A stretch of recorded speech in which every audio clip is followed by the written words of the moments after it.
जरा एक पल के लिए कल्पना कीजिए, एक बेहद गहरी, शांत और अथाह नीली दुनिया की, जहां सूरज की रोशनी का नामो निशान तक नहीं है। ये समंदर का वो हिस्सा है जो आज भी इंसानों के लिए किसी बड़े रहस्य से कम नहीं।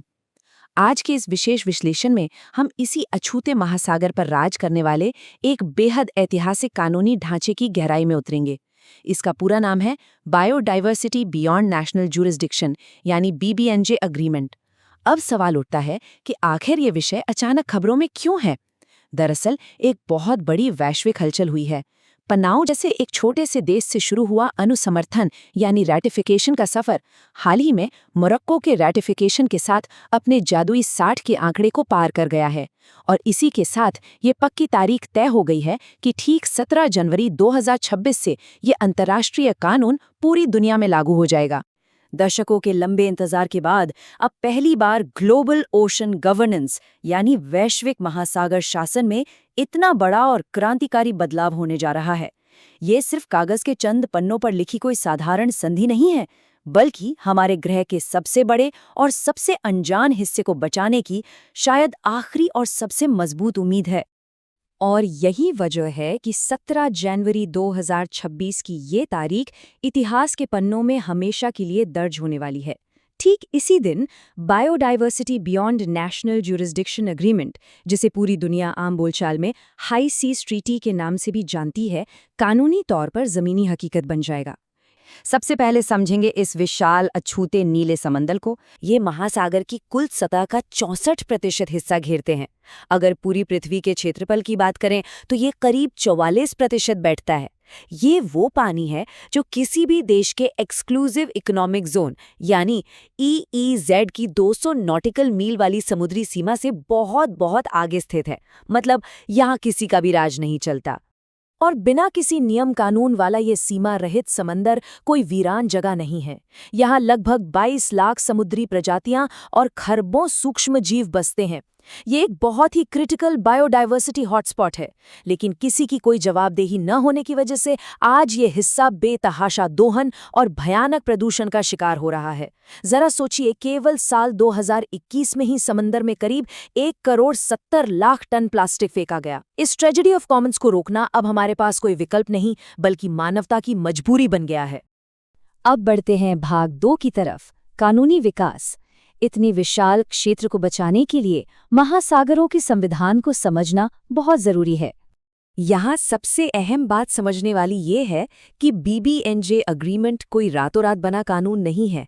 ये 1982 के United Nations Convention on the Law of the Sea यानी UNCLOS के तहत आने वाला तीसरा इम्प्लीमेंटेशन अग्रीमेंट है। इससे पहले 1994 में डीप सी बेड माइनिंग के लिए पार्ट 11 समझौता हुआ था और फिर 1995 में UN फिश स्टॉक्स एग्रीमेंट आया था। दशकों से महासागर के प्रशासन में जो एक बहुत बड़ा खालीपन था, 2023 में अपनाया गया ये BBNJ अग्रीमेंट उसी कानूनी विकास की तीसरी और सबसे ऐतिहासिक कड़ी है। आइए अब भाग 3 पर नजर डालते हैं, BBNJ के 4 प्रमुख स्तंभ। ये वो मजबूत वैचारिक ढांचा है जिस पर ये पूरी की पूरी अंतर्राष्ट्रीय संधि टिकी हुई है। इनका मुख्य लक्ष्य जलवायु परिवर्तन, जैव विविधता का नुकसान और प्रदूषण, इन तीनों के ट्रिपल प्लैनेटरी क्राइसिस को सुलझाना है। चलिए पहले स्तंभ को डीकोड करते हैं, मरीन जेनेटिक रिसोर्सेज या MGRs और डिजिटल सीक्वेंस इंफॉर्मेशन। गहरे समंदर के जीवों में ऐसे चमत्कारी जीन और एंजाइम छिपे हैं जो नई दवाइयों और बायोटेक्नोलॉजी के लिए किसी खजाने से कम नहीं हैं। ये संधि सुनिश्चित करती है कि इन खोजों से होने वाला भारी भरकम मुनाफा सिर्फ कुछ गिने चुने अमीर देशों की जेब में न जाए, बल्कि एक क्लियरिंग हाउस मैकेनिज्म के जरिए इसे पूरी दुनिया के साथ न्यायपूर्ण तरीके से साझा किया जाए। इसका दूसरा बहुत ही महत्वपूर्ण पिलर है एरिया बेस्ड मैनेजमेंट टूल्स या ABMTs। इसके तहत समंदर के बीचों बीच मरीन प्रोटेक्टेड एरियाज बनाए जाएंगे। आसान भाषा में समझे तो हाई सीज के बीचों बीच बड़े बड़े राष्ट्रीय उद्यान बनाना। ये कदम Kunming Montreal global biodiversity framework के उस मशहूर 30 by 30 लक्ष्य को सच में जमीन पर उतारता है, जिसका संकल्प 2030 तक दुनिया के 30% महासागरों को सुरक्षित करना है। अब जरा इस एक के बाद एक होने वाली प्रक्रिया पर गौर करते हैं। गहरे समंदर में खनन या कोई भी कमर्शियल केबल बिछाने जैसी गतिविधि करने से पहले इस संधि के तहत एक बहुत ही सख्त एनवायरमेंटल इम्पैक्ट असेसमेंट यानी EIA करना अनिवार्य होगा। इसमें स्क्रीनिंग से लेकर आम जनता की राय लेने तक कई कड़े कदम शामिल हैं। और एक बहुत ही मजेदार तथ्य ये है कि इसमें अंटार्कटिका के मैड्रिड प्रोटोकॉल की तर्ज पर एक रेखा खींच दी गई है। अगर किसी भी गतिविधि से समुद्री पर्यावरण पर मामूली या क्षणिक प्रभाव से थोड़ा सा भी ज्यादा असर पड़ने की आशंका है तो ये असेसमेंट हर हाल में करना ही पड़ेगा। और इसके चौथे और अंतिम पिलर का काम है पूरी दुनिया में निष्पक्षता लाना। ये संधि विकसित देशों को कानूनी रूप से मजबूर करती है कि वो कैपेसिटी बिल्डिंग और समुद्री तकनीक के ट्रांसफर में विकासशील देशों की मदद करें, खासकर जो छोटे द्वीपीय देश हैं या सबसे कम विकसित देश हैं। इसका सीधा सा मकसद ये है कि समंदर के संरक्षण की इस महान यात्रा में दुनिया का कोई भी देश पीछे नहीं छूटना चाहिए। अब आते हैं भाग 4 पर, भारत की रणनीतिक स्थिति और भू राजनीतिक धाराएं। इस पूरे वैश्विक कूटनीतिक शतरंज में भारत आखिर कहाँ खड़ा है, यह जानना हर किसी के लिए बेहद जरूरी है। तो स्थिति कुछ यूं है कि जहां 60 देशों ने इसे रैटिफाई करके लागू होने के बिल्कुल मुहाने पर ला खड़ा किया है, वहीं भारत ने सितंबर 2024 में इस संधि पर हस्ताक्षर तो जरूर कर दिए हैं, लेकिन इसके आधिकारिक अनुसमर्थन यानी रैटिफिकेशन को अभी रोक रखा है। सरकार बारीकी से ये देख रही है कि ये नई अंतर्राष्ट्रीय संधि भारत के biological diversity act 2002, wild life protection act 1972 और एनवायरनमेंट प्रोटेक्शन एक्ट 1986 के साथ पूरी तरह से सुसंगत है या नहीं। बिना पूरी घरेलू संस्थागत तैयारी के भारत जल्दबाजी में कोई भी अंतर्राष्ट्रीय जिम्मेदारी अपने सिर नहीं लेना चाहता। और अब हम पहुंच गए हैं अपने अंतिम भाग 5 पर, साझी विरासत और गहरे समंदर का संदेश। आइए सतह पर लौटते हुए इस जटिल कानूनी दस्तावेज के बिल्कुल दिल में छिपी भावना को समझें।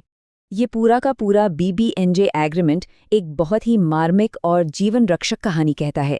ये जो अथाह नीला समंदर है, ये कोई ऐसी खुली छूट वाली जगह नहीं है जहां जो चाहे जाकर लूट खसोट मचा ले।